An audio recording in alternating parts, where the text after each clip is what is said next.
नमस्कार, स्वागत है आपका बोलता हिमाचल पर। आज है 19 फरवरी 2024 और हिमाचल प्रदेश की आज की सबसे बड़ी खबरें हम आपके लिए लेकर आए हैं। हमेशा की तरह आप इस वीडियो को लाइक कर दीजिएगा। चैनल पर नहीं जुड़े चैनल को आप सब्सक्राइब जरूर करें। आप कहां से और कहां से वीडियो देख रहे हैं वो आप हमें कमेंट बॉक्स में कमेंट करके जरूर बताइएगा। प्लीज है आज की सबसे बड़ी खबरें।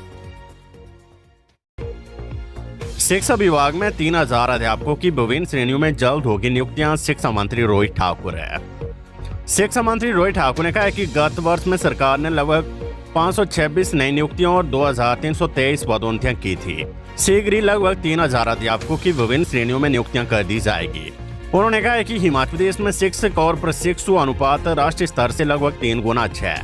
उन्होंने कहा कि सरकार ने गत वर्ष में लगभग 6000 भर्ती प्रमोशन व रेगुलाइजेशन की है और जल्द ही 3000 और भर्तियां की जाएगी। इसके अतिरिक्त गत वर्ष में शिक्षा विभाग में जेपटी पद पर 88, टीटी की 66 और सीएनबी की 98 नई नियुक्तियां की गई है। आने वाले कुछ दिनों में टीटी के 898, जेपटी के 1161 और शास्त्री के 193 कुल 2262 बैच वाइज तरीके से नियुक्तियां कर दी जाएगी। इसके अतिरिक्त कुल 2848 नियुक्तियां सीधी भर्ती से कर दी जाएगी, जिनमें टीटी के 899, जेपटी के 1766 और सीएनबी के 193 शास्त्री है। इसके अलावा 10वीं और 12वीं के 10,550 विद्यार्थियों और कॉलेज के लगभग 1000 टॉपर्स को टैब वितरित कर दिए जाएंगे। बजट में मल्टीटास्क वर्कर का मानदेय न बढ़ाने पर बिफरे पीडब्ल्यूडी मंत्री, सोशल मीडिया पर डाली पोस्ट है। लोक निर्माण मंत्री विक्रमादित्य सिंह अधिकारियों की लापरवाही पर बिफर गए हैं। उन्होंने सोशल मीडिया पर पोस्ट डालकर अपना गुबार निकाला है।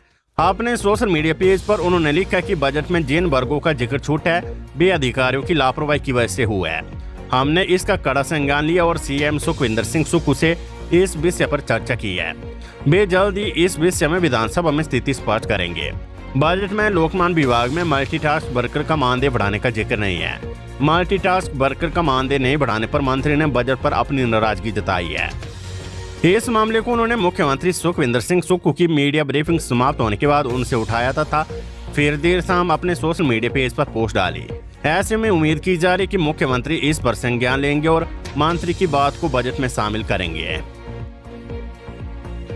भूख हड़ताल पर बैठे जीओआईटी अभ्यर्थी की बिगड़ी तबीयत, आईजीएमसी अस्पताल में भर्ती। अपनी मांगों को लेकर पहले क्रमिक अनशन और बाद में भूख हड़ताल पर विधानसभा के समीप चौड़ा मैदान में रेन शेल्टर में बैठे जीओआईटी अभ्यर्थियों की तबीयत अब बिगड़ने लगी है। रविवार को एक अभ्यर्थी की अचानक तबीयत बिगड़ जाने पर उसे तुरंत आईजीएमसी अस्पताल में भर्ती करवाया गया। इससे पहले भी एक अभ्यर्थी की तबीयत खराब होने पर उसे भी अस्पताल में उपचार के लिए लाया गया था। ये अभ्यर्थी जीओआईटी पोस्ट कोड 817 सहित अन्य भर्ती के परीक्षा परिणाम जल्द निकालने की मांग को लेकर भूख हड़ताल पर बैठे हुए हैं। विधानसभा सत्र के पहले दिन उन्होंने घेराव करने का भी प्रयास किया और 2 बार नेता प्रतिपक्ष जयराम ठाकुर भी इनसे मिल चुके हैं, जबकि लोक निर्माण विभाग के मंत्री विक्रमादित्य सिंह भी चौड़ा मैदान पहुंचे थे। अभ्यर्थियों का कहना है कि ठंड के इस मौसम में भी यहाँ भूख हड़ताल पर बैठे, लेकिन सरकार उनकी इस मांग को पूरा नहीं कर रही है। अभ्यर्थियों ने दो टूका है कि जब तक सरकार उनकी मांगों को नहीं मानती है उनका आंदोलन जारी रहेगा। हिमाचल प्रदेश यूनिवर्सिटी को मेरू प्रोजेक्ट के तहत 100 करोड़, सरदार पटेल यूनिवर्सिटी को इंफ्रास्ट्रक्चर के लिए 20 करोड़ रुपए की राशि स्वीकृत।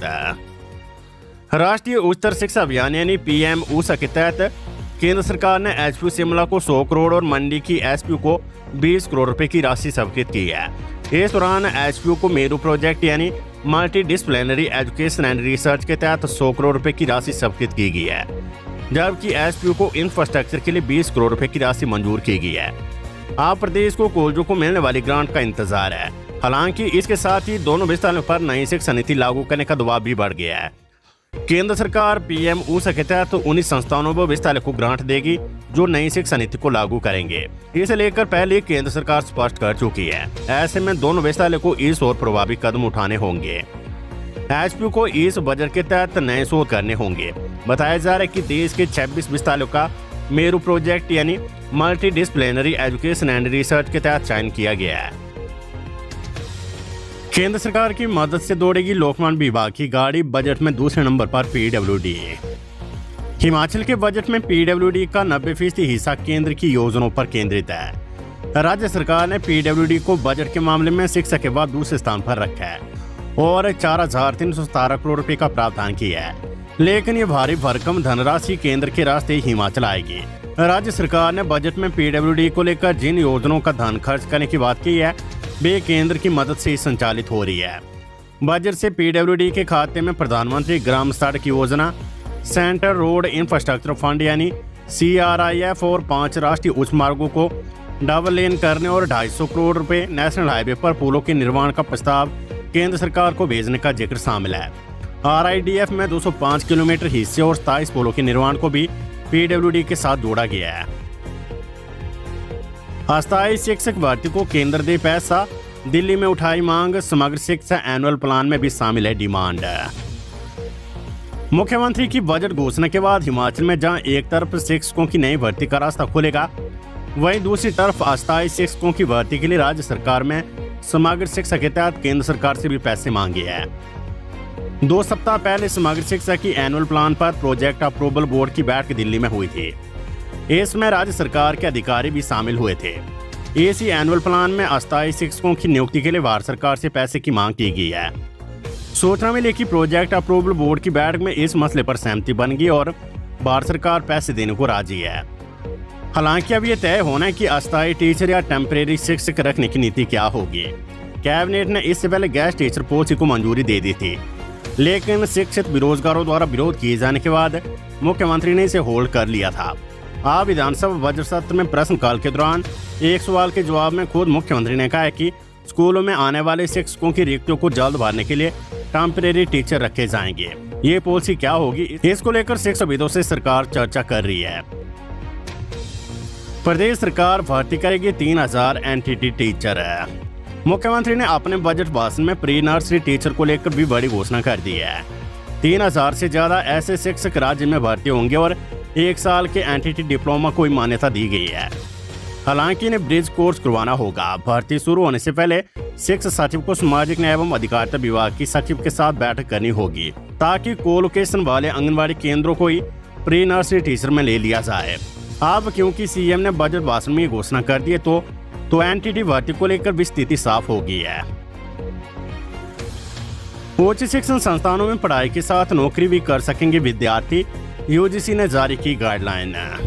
उच्च शिक्षण संस्थानों में शिक्षा ग्रहण करने के साथ साथ विद्यार्थी अब नौकरी भी कर सकेंगे। इस राष्ट्रीय शिक्षा नीति के तहत सामाजिक आर्थिक वंचित वर्ग के युवाओं को समान मौका देने की दिशा में कदम उठाया गया है। इससे उन्हें पढ़ाई के दौरान आर्थिक तंगी नहीं झेलनी पड़ेगी और वे पढ़ाई के साथ ही रोजगार पाने को लेकर भी सक्षम हो सकेंगे। इसे लेकर गाइडलाइन जारी हो गई है। विद्यालय अनुदान आयोग यूजीसी ने गाइडलाइंस जारी कर विद्यालय के कुलपतियों व कॉलेजों के प्रधानाचार्यों को पत्र लिखकर इसे लागू करने के निर्देश दिए हैं। इसके तहत विद्यार्थियों को अर्न व्हाइल लर्न यानी कि अध्ययन के साथ साथ कमाई योजना के तहत सशक्त बनाया जाएगा। इस पहल के तहत गरीब पिछड़े वर्ग के विद्यार्थियों के लिए एक नया अवसर दिया जाएगा और विद्यार्थियों को आत्मनिर्भर बनाने में मदद दी जाएगी। इसके अलावा शिक्षा में समानता को बढ़ावा दिया जाएगा। हिमाचल में शतकवीर बना पेट्रोल, लाहौल स्पीति में 100 रुपए के पार हुए दाम। हिमाचल में पेट्रोल शतकवीर बन गया है। लाहौल स्पीति में पेट्रोल के दाम 100 रुपए पार कर गया है।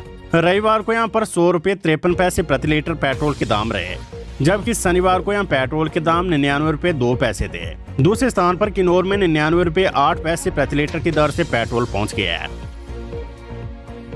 Weather update. हिमाचल के जनजातीय इलाकों में बर्फबारी शुरू, आज रेड अलर्ट है।